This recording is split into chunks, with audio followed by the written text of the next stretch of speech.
الهجرة رحلة هادينا حمل الإسلام لنا دينا الهجرة رحلة هادينا. منصوص کے تیسرے طریقے سے مراد یہ ہے کہ صریح لفظ ہو، صریح لفظ نہ ہو، ایماء و تنبیہ ہو، اور تیسرا یہ کہ صحابہ کا اس پر اجماع ہو. تو عام طور پہ اصولیین اس کو بھی منصوص کے تحت کور کر لیتے ہیں.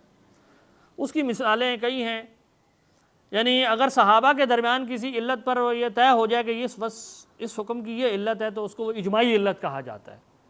جیسے میراث میں حقیقی بھائی کو علتی بھائی پر کیا ہے؟ فوقیت حاصل ہے، اور وجہ کیا ہے؟ اخوت.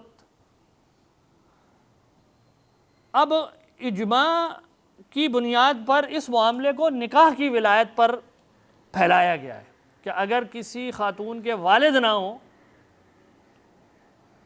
تو اس کی ولایت تب کس کو ملے گی؟ سگے بھائی، اس کا سگا بھائی بھی ہو اور ستیلا بھائی بھی ہو، مطلب باپ جایا بھائی بھی ہو.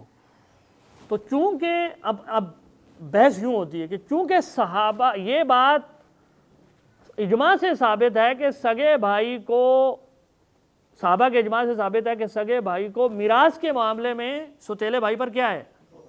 فوقیت ہے. لہٰذا اس ولایت، نکاح کی ولایت کے معاملے میں بھی اسے، اب جس چیز کو میں نے علت بنایا ہے وہ صحابہ کے اجماع سے مجھے معلوم ہوئی ہے. اسی طریقے سے میراث کے اور بھی کچھ احکام ہیں جو صحابہ کے اجماع سے ہمیں ملے ہیں. تو بسا اوقات علت قرآن کی آیت کی کسی صریح لفظ یا ایماء و تنبیہ سے نہیں مل رہی ہوتی، بلکہ صحابہ کا اجماع ہوا ہوتا ہے اس مسئلے پر کہ یہ مسئلے میں یہی علت ہے. تو وہاں سے ہم ایک علت لے کے پھر اس معاملے کو کسی اور پر آگے پھیلا دیتے ہیں.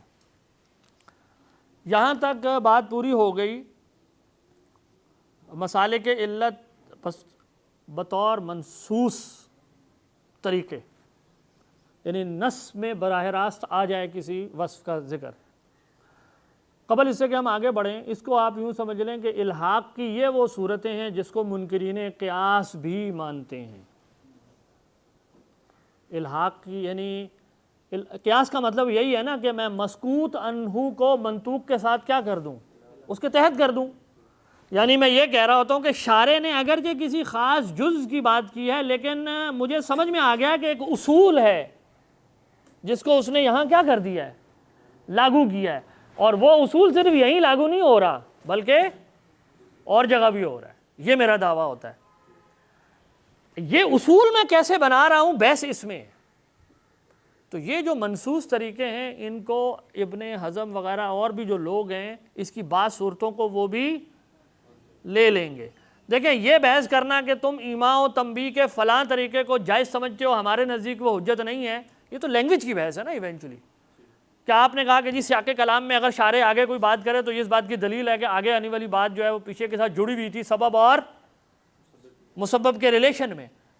دوسرا بندہ کہہ سکتا ہے میرے نزدیک یہ قطعیت سے ثابت نہیں ہو رہا یہ ریلیشن شپ. تو آپ اس پوری بحث کو کیا نام دیں گے؟ اصل میں زبان فہمی کا اختلاف ہے. آپ کے نزدیک وہ حجت ہے، اس کے نزدیک نہیں ہے، بس. البتہ منصوص علتوں کو منکرین قیاس بھی اس کا انکار نہیں کرتے. اختلاف شروع ہوتا ہے اب، جس پر اب ہم بات کریں گے. الحاق کا دوسرا طریقہ وہ ہے جس کو تنقیح مناط کہتے ہیں. امام غزالی کی اصطلاح پہلے میں یوز کروں گا، وہ ہے تنقیح مناط. مثلا گندم کیا ہے؟ گندم کا مطلب ہے زمین سے اگا ہوا چھوٹے سائز کا دانہ جو کھایا اور تولا جاتا ہے. اب آپ مجھ سے بحث کرتے ہیں، آپ کہتے ہیں زاہد صاحب یہ آپ نے اتنی لمبی چوڑی جو تعریف کی ہے نا، یہ اس میں غیر متعلقہ باتیں بھی ہیں. مثال کے طور پہ آپ مجھ سے بحث کر کے کہتے ہیں کہ پھیکے ویکے کا کوئی لینا دینا نہیں ہے اس کی ڈیفینیشن سے، اس کو کاٹو. اب جب آپ نے پھیکے کا وصف ہٹا دیا تو اب گندم کی تعریف کیا رہ گئی؟ گندم ایک یعنی زمین سے اگا ہوا گندمی رنگ کا چھوٹے سائز کا دانہ جو کھایا. اور اب گندم کی ڈیفینیشن وسیع ہو گئی یا تنگ ہو؟ تو سب سے پہلے میں نے ایک بہت سارے اوصاف گندم کی ڈیفینیشن میں شامل کیے. نتیجہ کیا ہوا؟ گندم کا تصور بہت سکڑ کے رہ گیا. پھر آپ نے مجھے کہا نہیں زاہد صاحب یہ پھیکا ویکا ہونے کا کوئی تعلق نہیں ہے، ہمارے علاقے میں گندم اگتی ہے، ماشاءاللہ بڑی میٹھی ہے وہ. اچھا، میں کہتا ہوں چلو اس کو چھوڑ دیتے ہیں. تو نتیجہ کیا ہوگا؟ جو پھیکی اور میٹھی دونوں گندم بن جائیں گی۔ آپ میں سے ایک اور صاحب آئے اور آپ نے کہا یہ آپ نے جو شرط لگائی نا گندم صرف گندمی رنگ کا ہوتا ہے، یہ بھی غلط بات ہے۔ ہمارے علاقے میں پیلے رنگ کی یا ہرے رنگ کی یا کالے رنگ کی بھی ہوتی ہے، فرض کریں، یا براؤن کلر کی بھی ہوتی ہے۔ تو اس کا مطلب ہے آپ نے گندم کا تصور باندھتے ہوئے اس میں ایک غیر متعلق وصف شامل کیا، اور وہ کیا ہے؟ وہ کیا ہے؟ گندمی رنگ۔ اس کو بھی کاٹو، جیسے آپ اس کو کاٹیں گے ایک اور بڑا دائرہ آ جائے گا، اور وہ کیا ہوگا؟ زمین سے اگا ہوا چھوٹے سائز کا دانہ جو کھایا اور اب آپ کہیں نہیں یہ چھوٹے موٹے کوئی نہیں، ہمارے ہاں بڑے موٹے موٹے دانے بھی ہوتے ہیں، اس کو بھی ہٹاؤ، گندم میں وہ بھی شامل ہے، ورنہ آپ کی ڈیفینیشن سے تو ہمارے علاقے کی گندم ہی نہیں رہی۔ میں نے اس کو بھی ہٹا دیا۔ اب ایک اور بڑا دائرہ بن گیا، زمین سے اگا ہوا دانہ جو کھایا اور آپ کہتے ہیں بھائی اب سائنس کا دور ہے، اب زمین سے نہیں اگتی گندم، اس کو بھی کاٹو، اس کے بغیر بھی آ رہے ہیں دانے، تو میں نے اس کو بھی کاٹ دیا۔ اب ایک اور بڑا دائرہ بن گیا جس میں کیا بن گیا؟ دانہ جو کھایا اور تولا جاتا ہے۔ اب آپ سوچیں گے اب گندم کا وہ تصور لاسٹ ہو گیا ہے، بہرحال جس سے ہم واقف ہیں۔ اینی ہاؤ، سمجھانا یہ مقصود ہے کہ جیسے جیسے آپ کسی تصور کے اندر اوصاف شامل کرتے جائیں گے، اس کی ڈیفینیشن میں شامل کرتے جائیں گے، اس کا کانسیپٹ کیا ہوتا جائے گا؟ سکڑتا جائے گا۔ اور جیسے جیسے آپ اوصاف ہٹاتے جائیں گے اس کا تصور کیا ہو جائے گا؟ وہ وسیع ہو جائے گا۔ اب یہاں دو سوال پیدا ہو سکتے ہیں۔ ایک زاویہ نگاہ دیکھنے کا معاملے کو یوں ہے کہ وہ کون سی صفت یا وصف ہے جو گندم ہونے کا پیمانہ ہے، گندم میں اس کو کہوں گا، میں یوں بحث کروں، یہ تنقیح ہے۔ جب میں یہ سوال پوچھتا ہوں نا کہ کس وصف کا حکم کے ساتھ کوئی لینا دینا نہیں ہے، تو اس وصف کو جب میں کاٹوں گا تو تصور کیا ہو جائے گا؟ وسیع ہوگا۔ اور کچھ چیزیں جو پہلے اس کے مفہوم میں شامل نہیں تھی وہ اب اس میں، آپ نے پھیکے کو کاٹا تو میٹھا شامل ہو گئی، گندم میٹھا دانہ شامل ہو گیا، ایسے ہی ہوا نا۔ تو الحاق دو طرح سے کر سکتے ہیں آپ، ایک یہ کہ کسی وصف کو غیر متعلق قرار دے کر کاٹ دیں، ریجیکٹ کر دیں، اور دوسرا یہ ہے کہ حکم اس تصور کو پھیلانے کا، یعنی کسی پرٹیکولر سے جنرل اصول بنانے کا دوسرا طریقہ کیا ہے؟ دو طریقے، یعنی کسی پرٹیکولر کو جنرلائز کرنے کے دو طریقے ہو سکتے ہیں کہ میں کہوں کہ یہ سب ارریلیونٹ اوصاف ہیں، ان کو ہٹاؤ، وہ خود بخود جنرل ہو جائے گا، کچھ چیزیں اس میں شامل ہو جائیں گی۔ اور دوسرا کیا ہے؟ نہیں، یہ بس میٹر کرتا ہے، بس وہاں سے بھی مجھے ایک اصول حاصل ہو جائے گا۔ تو غیر متعلق اوصاف کو ہٹانے سے، غیر متعلق اوصاف کو جب ہم ہٹا دیتے ہیں تو کچھ مزید چیزیں جو ہیں وہ اصل کے حکم میں شامل ہو جاتی ہیں۔ اس کو تنقیح مناط کہتے ہیں۔ تنقیح مناط کا مطلب یہ ہوتا ہے کہ کسی بات کے ساتھ سیاق کلام میں کچھ غیر متعلق باتیں بھی آتی ہیں، جب میں ان غیر متعلق باتوں کو ہٹاتا ہوں تو آٹومیٹک، ابھی علت مقرر نہیں کی، میں نہیں کہہ رہا میں نے علت مقرر کی ہے، علت مقرر کرنے کے بجائے میں کیا کر رہا ہوں؟ صرف irrelevant فیکٹرز کو آٹومیٹیکلی کیا ہوگا؟ کچھ چیزیں اس کے ساتھ اس کے حکم میں آ جائیں گی۔ یہ تنقیح مناط ہے، یہ باریک فرق ہے۔ امام غزالی بہت خوبصورتی سے سمجھاتے ہیں تنقیح مناط میں اور تخریج مناط میں یہ فرق ہے۔ ایک ہی یہ کوئی مطلب سائڈ ہے، ایک ہی چیز کو دیکھنے کے دو طریقے ہیں کہ میں کس طرف کھڑے ہو کے دیکھ رہا ہوں۔ واٹ از irrelevant، اس کو کاٹو، تنقیح مناط۔ واٹ از ریلیونٹ، میں اس چیز کو پھر اب ڈیفائن کر دوں گا۔ تو تخریج مناط پہ کل بات کرتے ہیں۔ اب الحاق بذریعہ تنقیح مناط کبھی بہت سادی ہوتی ہے اور کبھی بہت پیچیدہ ہوتی ہے، اور اس کا تعلق اس چیز سے ہے کہ آپ کتنی جہات میں irrelevant فیکٹرز کو ہٹا رہے ہیں۔ irrelevant فیکٹرز کو ہٹانے کو الغائے فارق کہتے ہیں۔ کیا کہتے ہیں؟ الغائے فارق یا نفی فارق بھی کہتے ہیں۔ irrelevant فیکٹرز کو ہٹاؤ، یہ اصطلاحات ہیں، ہم مانا ہے یہ یا تنقیح مناط، الغائے فارق، نفی فارق، یہ ایک ہی بات ہے۔ کیا پھر یہاں میں بات کر رہا ہوں امام غزالی کی اصطلاح میں، مجھے یہ بات معلوم ہے کہ بعد میں متکلمین کی طرف سے ایسے لوگ آتے ہیں جو تنقیح مناط کو صبر و تقسیم کے معنی میں استعمال کرتے ہیں، وہ ان کی اصطلاح فرق ہے۔ اس وقت ہم بات ہو رہی ہے کن کی؟ امام غزالی اس کو اس اصطلاح میں بولتے ہیں۔ امام غزالی کہتے ہیں کہ الحاق یا تنقیح کے طریقے پر ہوتا ہے یا تخریج کے طریقے پر ہوتا ہے، جبکہ علت محسوس نہ ہو. ٹھیک ہے، تو تنقیح مناظ یہ ہے کہ آپ irrelevant فیکٹرز کو ہٹا دو کہ اس کا کوئی لینا دینا نہیں ہے حکم سے. تو وہ کہتے ہیں کہ الغاء جب بہت سادہ ہو، یک جہتی ہو تو بہت آسان ہوتا ہے، لیکن جب بعض اوقات جہاد بڑھ جاتی ہیں. مثال کے طور پر میں ایک ڈائیگرام سے واضح کرتا ہوں. شریعت میں یہ بات بیان ہوئی ہے کہ زانی مرد اور عورت کو 100 کوڑے لگائے جائیں، لیکن قرآن میں بیان ہوا کہ جو باندی ہے اس کی سزا کیا ہے؟ نصف، 50 نصف. آیت میں کس کا ذکر ہے؟ باندی کا ذکر ہے، وہاں باندی کے بارے میں حکم آیا ہے. اب باندی ہونا غلام عورت ہونا ہے. اصل میں باندی ہونا، میں نے ایک دائرہ بنایا ہے عورت غلام، ایک اور دائرہ میں نے اس سے بالکل الگ بنایا ہے، وہ کیا ہے؟ مرد غلام. عورت غلام، مرد غلام. میں نے کہا یہ عورت اور مرد جو جنس ہے اس کا اس حکم سے کوئی لینا دینا نہیں ہے، اس کو کاٹ دو، اس کو اگنور کرو. اب خود بخود کیا ہو جائے گا؟ یہ حکم کس پر لاگو ہو جائے گا؟ غلام. ابھی میں نے کوئی علت مقرر نہیں کی، میں نے صرف وصف فارغ کو ایک کو ہٹا دیا. اسی چیز کو حنفی کیا کہتے ہیں؟ اصل میں آپ کو حنفی اسی کا نام دلالت نص رکھتے ہیں، ان کا پہلو فرق ہے. امام غزالی نے آ کر ریکنسائل کیا معاملے کو. تو یہاں پر آپ نے ایک وصف ہٹا دیا. وصف ہٹاتے ہٹاتے اگر میں اگلا وصف بھی ہٹا دوں، میں کہوں نہیں یہ غلام ہونا بھی ہٹا دو، اب آپ کو کیا اعتراض ہوگا؟ اب آپ کو کیا اعتراض ہوگا؟ میں کہوں نہیں یہ غلامیت کا وصف بھی ہٹاؤ، اب آپ کیا کہیں گے؟ آپ کہیں گے نہیں یہ حکم جو ہے نا پھر ٹکرائے گا کس کے ساتھ؟ دیکھیں نا، آپ یوں سوچیں نا، غلام عورت کے ساتھ ایک اور وصف لکھ لیں، یعنی غلام عورت وہ انسان ہے، آزاد عورت بھی کیا ہے؟ انسان ہے. میں کہوں اصل میں انسان ہونا منات، باقی یہ غلام ہونے کا کوئی لینا دینا نہیں ہے، یہ اتفاقی طور پہ وہاں ذکر ہو گیا ہے، بس اس کو بھی ہٹاؤ. تو آپ کہیں گے نہیں سر، اس کے نتیجے میں مسئلہ یہ ہوگا کہ شریعت کا ایک اور حکم کیا ہو جائے گا، اس سے ٹکرا جائے گا، اور وہ ہے آزاد لوگوں کی سزا جو بیان ہوئی ہے. اس کا مطلب ہے غلامیت کے وصف کو کاٹنا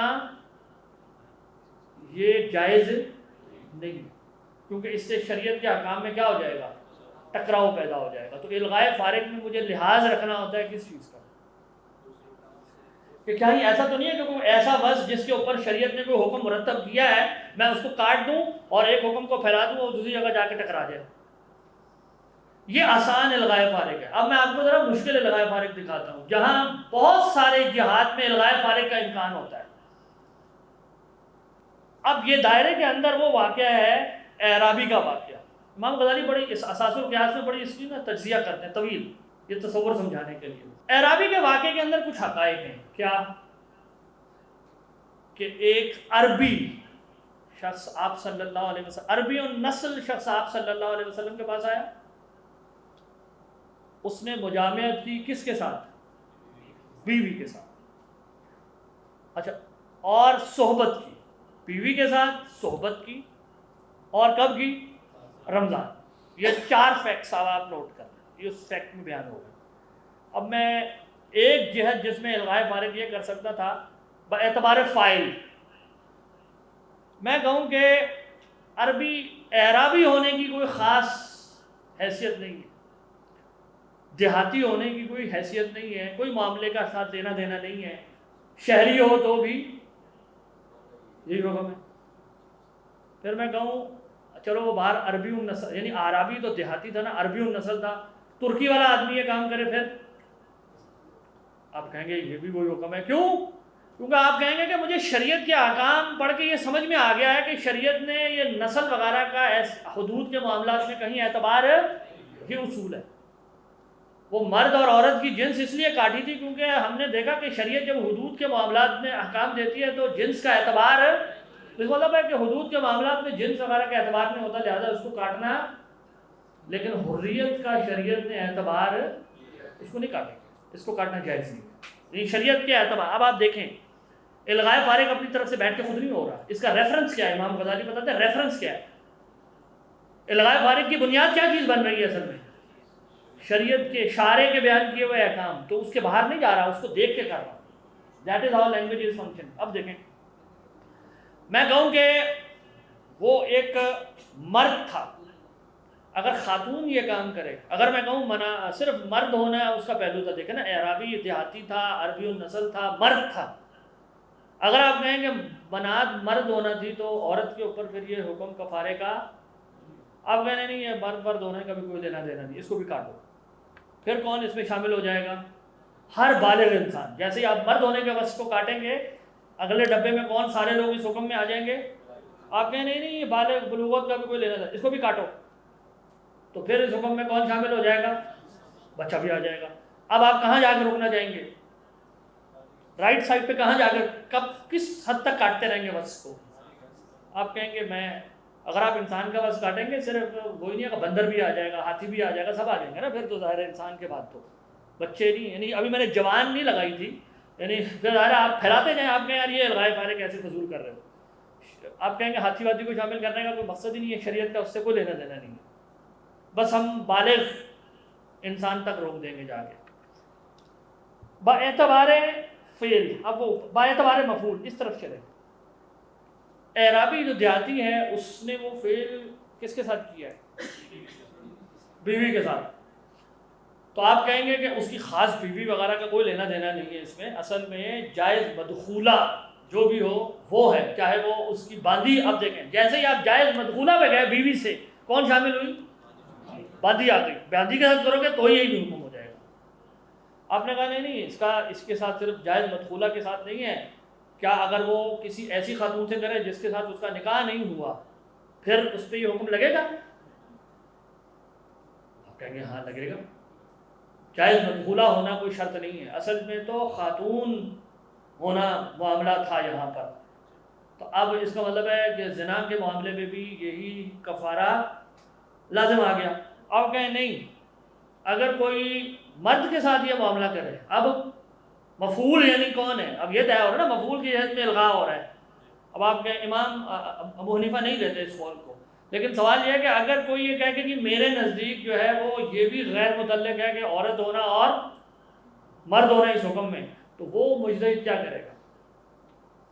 وہ کہے گا کہ اگر مفعول مرد ہے اور اس نے روزے کی حالت میں یہ کام کیا ہے، اس کے اوپر بھی کفارہ، کیونکہ اس کے لیے وہ غیر متعلق وصف ہے، اس سے کوئی فرق نہیں پڑ رہا. امام ابو حنیفہ کی دلیل یہ ہے کہ، اور حناف عام طور پہ یہی کہتے ہیں کہ وہ جو شہوت کا معاملہ ہے وہ اپوزٹ سیکس میں پایا جاتا ہے، ہم جنس میں نہیں پایا جاتا. یہ اب ان کی دلیل ہے جس سے وہ فرق کرتے ہیں ان دونوں کو معاملے کو. اس لیے وہ کہتے ہیں کہ اگر اسی جنس کے ساتھ یہ معاملہ ہے تو یہ حکم نہیں پایا جائے گا. ہم فی الحال کسی مذہب کی صحیح اور غلط ہونے کی بحث نہیں کر رہے، تنقیح مناط سمجھ رہے ہیں کہ کس کو کہتے ہیں. ٹھیک. تیسری جہت کیا ہے اس میں؟ با اعتبار فعل، اس نے یہ فعل کیا تھا ایک خاص دخول.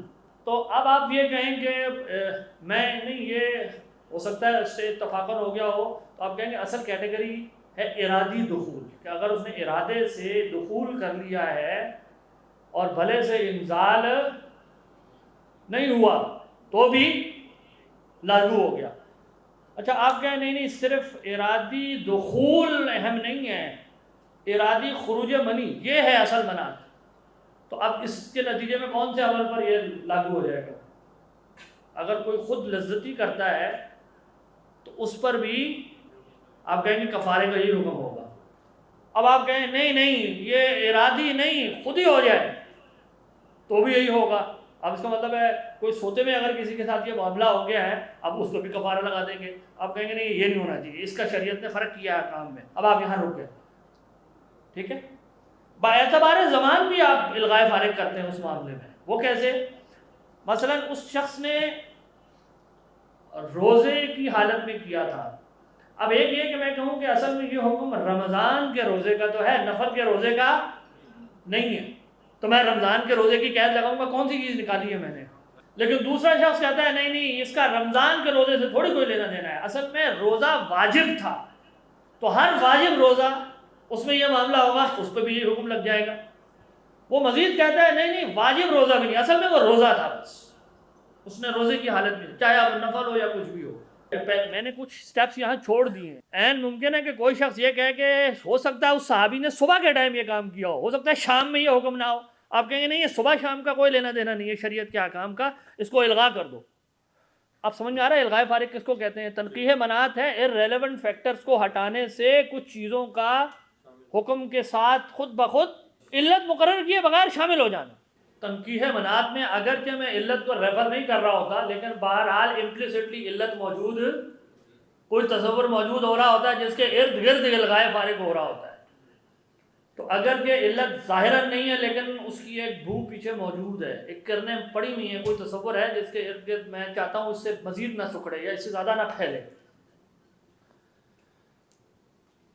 اچھا، الغاء فارغ میں ہو یہ رہا ہوتا ہے کہ ایک خاص وصف جو ہمارے امپلیسٹلی موجود ہوتا ہے، یا جسے میں اصل میں علت بنا رہا ہوتا ہوں امپلیسٹلی، وہ نص میں کہیں مذکور ہوتی ہے لیکن ساتھ ہی غیر متعلق چیزیں بھی ہمارے خیال میں اس کے ساتھ بیان ہو گئی ہوتی ہیں، تو میں ان کو صاف کر رہا ہوتا ہوں. اس لیے تنقیح مناعت ہے، میں چھانٹی کر رہا ہوں، صفائی کر رہا ہوں، غیر متعلق چیزوں کو ہٹا رہا ہوں تاکہ میں اصل حکم تک پہنچ جاؤں کہ اصل حکم کیا تھا جو شارع نے دیا تھا. اور عام طور پہ مجتہد اس میں منصوص احکام پر غور و فکر کر کے ان غیر ضروری اوصاف کو ہٹاتا ہے جس کا اس کے خیال میں حکم کے ساتھ کوئی لینا دینا، یعنی وہ کر یہ رہا ہوتا ہے کہ شریعت کے مجموعی احکام کو دیکھ کر وہ سمجھ جاتا ہے کہ ان پہلوؤں کا شریعت کے احکام سے کوئی تعلق، ترکی ہونا، ہندی ہونا، شریعت ان چیزوں کا احکام کا لحاظ نہیں رکھتی حدود میں، کفاروں میں، تو لہٰذا ہم ان کو ہٹا دیں گے. ہم کہیں گے ہندی کرے اس پر بھی لگے گا، ترکی کرے اس پر بھی لگے گا، بوڑھا کرے، ظاہر اس شخص کی ایک خاص عمر تھی، ہم کہیں بوڑھا کرے، 50 سال کا کرے، 40 سال کا کرے، سب پر لگ جائے گا. تو یہ ہم نے شریعت کے مزاج کو دیکھ کر کیا ہے. تو تنقیح مناعت میں مثلیت اپنی طرف سے متعین نہیں کی ہوئی ہوتی، یہ مطلق مثلیت نہیں، یعنی الحاق جو ہو رہا ہے نا یہاں پر، میں ایک چیز کو دوسرے کے مثل کہہ رہا ہوں، یہ مطلق نہیں ہے کہ بس جو میرے دل میں آیا کر لیا، بلکہ میں کس چیز کا خیال کر رہا ہوں؟ شریعت کے احکام کا، شریعت کے مزاج کا. متکلم کیسے گفتگو کر رہا ہے، اس نے مجموعی گفتگو میں کن کن چیزوں کا لحاظ کیا، کن کا نہیں کیا، کن چیزوں کی تاثیر احکام میں ثابت ہے، کن کی ثابت نہیں ہے، ان سب چیزوں کا خیال کرتے ہوئے میں غیر متعلق اوصاف کو ہٹا دیتا ہوں. اچھا، تنقیح مناعت کا یہ عمل کبھی قطعی ہوتا ہے، کبھی ظنی ہوتا ہے. امام غزالی یعنی واضح کرتے ہیں کہ جب بھی آپ کو بھی کوئی تصور بناتے ہیں تو وہ ہمیشہ ریالٹی کو 3 ڈبوں میں تقسیم کر دے گا. وہ جن پر یقیناً وہ لاگو ہوگا، وہ جن پر وہ یقیناً لاگو، لیکن درمیان میں کچھ ایسے معاملات آ جائیں گے جہاں پر یہ طے کرنا مشکل ہوگا کہ یہ اس پر لاگو ہوگا یا نہیں. مطعومات، کھانے پینے کی چیزیں، کیا لیپ ٹاپ کھانے پینے کی چیز ہے؟ آپ کہیں گے قطعاً نہیں ہے. اچھا، میں کہوں کہ بریانی، آپ کہیں گے یقیناً ہے، ماشاءاللہ بہترین. لیکن میں کہوں ملتانی مٹی، آپ کہیں گے یار یہ، کچھ کہیں گے ہاں، کچھ کہیں گے نہیں. ہر تصور کے ساتھ گنجے کا تصور لیں، جس شخص کے سر پر ایک بال ہو وہ گنجا ہے یا نہیں؟ آپ کہیں گے ہاں ہے. جس کے سر پہ 200 بال ہو، 400 بال ہو، 5% بال ہو، 10% بال ہو، جس کے سر پہ 15 بال گر گئے وہ گنجا ہے؟ آپ کہیں گے نہیں وہ نہیں ہے گنجا. کچھ کو آپ کہیں گے یقیناً نہیں ہے، کچھ کو آپ کہیں گے ہے، کچھ کے بارے میں آپ کہیں گے یار ہے یا نہیں، درمیان میں آئیں گے. ہر تصور کے ساتھ ہے. یہی معاملہ امام غزالی کہتے ہیں کچھ اوصاف شریعت کے احکام کی روشنی میں اتنے واضح ہوتے ہیں میرے لیے کہ مجھے پتا ہوتا ہے ان کا اس حکم کے ساتھ کوئی لینا دینا، ترکی ہونا، دیہاتی ہونا، اس کا کوئی لینا دینا نہیں، میں نے فٹافٹ کاٹوں گا. لیکن مرد ہونا مفعول کا یا عورت ہونا، یہاں پر امام ابو حنیفہ الگ ہیں امام شافعی سے مثلا. تو کہتے ہیں کہ کچھ معاملات وہ ہوتے ہیں جن کا کوئی عمل دخل نہیں ہوتا، بالکل نہیں ہوتا، کچھ کا یقیناً ہوتا ہے، ہمیں پتہ ہوتا ہے، کچھ میں مجتہدین کا کیا ہو جاتا ہے، اختلاف ہو جاتا ہے. احناف کا تصور دلالت نص اصل میں یہی ہے، جس کو حنفی دلالت نص کہتے ہیں نا، وہ یہ ہے. حنفیوں کا زور ہے لغت کے پہلو کے اعتبار سے دکھانے کا کہ یہ چیز گویا اس سے اتنے قریب ہے کہ اسی کے ساتھ کیا ہو گئی، جڑ گئی. امام غزالی کہتے ہیں اس کو یوں نہیں دیکھنا، وہ کہتے ہیں کہ جب تم لغت کے پہلو سے آتے ہو تو وہ چیز لغتاً اس کے مفہوم میں نہیں ہوتی، یہ ہمیں پورے شاعر کا کلام سمجھ کے پتہ لگ جاتا ہے کہ شاعر نے اس کا یقیناً خیال نہیں کیا ہوگا، اس وجہ سے ہم اس وصف کو کاٹتے ہیں۔ اور یہی وہ بحث ہے جس کو احناف کی طرف سے یوں آتی ہے بحث کہ حدود اور کفارات میں قیاس نہیں ہوتا لیکن دلالت نص ہوتی ہے۔ احناف باندی کی سزا کی تخفیف کو غلام کے لیے مانتے ہیں، لیکن وہ اسے کیا کہتے ہیں؟ جمہور کہتے ہیں یہ تنبیہ منات قطعی ہے، وہ قیاس اولا یا قطعی وغیرہ کے مساوی کے معاملے میں اس کو لاتے ہیں، قطعی قیاس میں رکھتے ہیں وہ اس کو۔ تو یہ صرف لفظ کا نزاع ہے، جس کو یہ دلالت نص کہہ رہے ہیں وہ اس کو کیا کہہ رہے ہیں؟ قطعی قیاس۔ تو وہ کہتے ہیں یہ جائز ہے۔ تو جب یہ کہا جاتا ہے نا کہ حدود و کفارات میں قیاس ہوگا یا نہیں، حنفی کہتے ہیں نہیں ہوگا، شافعی کہتے ہیں ہوگا، تو وہاں لفظ قیاس دو الگ معنی میں آیا ہوا ہے۔ جس چیز کو حنفی قیاس کہتے ہیں، اور سوری جس چیز کو شافعی قیاس کہتے ہیں، حنفی اس کے ایک حصے کو قیاس سے مانتے ہی نہیں، نکال دیتے ہیں، جبکہ شافعی اسی والے حصے والے کے بارے میں کہہ رہے ہوتے ہیں کہ یہ والا قیاس حدود و کفارات میں جائز ہے، وہ ان کی ڈیفینیشن میں قیاس ہے۔ میں سمجھاؤں گا کیوں وہ ان کی دلیل یہ ہے کہ یہاں اصل میں آپ کسی نہ کسی وصف علت کو بنیاد بنا کر ہی کسی چیز کو اس کے معنی میں شامل کرتے ہیں، کوئی علت موجود ہوتی ہے۔ وصف لفظ اپنی لغوی دلالت سے نہیں پھیلا ہوا، علت کی بنیاد پہ پھیلا، یہ ان کا استدلال ہے۔ جبکہ احناف کہتے ہیں کہ نہیں، اف کے مفہوم میں ہی گویا مارنے کا مفہوم۔ امام غزالی اس کو یوں کاؤنٹر کرتے ہیں، وہ کہتے ہیں کہ اگر شارع کا مجموعی کلام ہمارے سامنے نہ ہو تو عین ممکن ہے کہ کسی سیاق کلام میں اف سے یہ مطلب نہ سمجھا جائے۔ مثلا کوئی بادشاہ کسی بہت مقرب اس کا بندہ ہو، اس نے برا کام کر لیا ہے، قتل کر لیا، کچھ ایسا کام کر لیا ہے، اب بادشاہ بس چاہتا ہے کہ اس کو سزا تو ملے لیکن اس کی توہین، اب وہ جلاد کو کہو بس اس کو قتل کر دو، اف نہ کہنا۔ وہ کہتے ہیں یہاں پر اب اس کا مطلب واضح ہے کہ وہ یہ کہنا چاہ رہا ہے کہ مزید کچھ نہ کرنا، بس قتل کر دو، اتنا ہی معاملہ کرنا ہے، اس سے آگے کچھ نہ کرنا۔ تو کہتے ہیں اف از خود اذیت دینے کے معنی میں قطعی، وہ کہتے ہیں وہ سیاق کلام ہے، اس آیت کے آگے پیچھے بات ہی یوں ہو رہی ہے کہ ان کے ساتھ نرمی کا معاملہ کرو جب وہ بوڑھے ہو جائیں، اس سے ہمیں سمجھ میں آ گیا تب بھی ہوئی ہے کہ شارع یہ چاہتا ہے۔ تو وہ کہتے ہیں کہ یہ جس کو احناف دلالت نص کہتے ہیں وہ اصل میں تنقیح مناعت ہے کہ وصف کو کاٹ رہے ہیں۔ تو وہ کہتے ہیں اس کو یوں تھیورائز نہ کرو کہ یہ لغت کے اعتبار سے قطعاً مجھے یوں سمجھ میں آتا ہے، یہ لغوی قربت نہیں ہے، یہ شارع کے مجموعی احکام کا فہم ہے جس کی وجہ سے میں بعض اوصاف کو کاٹتا ہوں، بعض کو رکھ لیتا ہوں۔ ٹھیک ہے، بہرحال یہ صرف تھیورائز کرنے کے اور سمجھنے کے طریقے ہیں۔ الهجرة رحلة هادينا حمل الإسلام لنا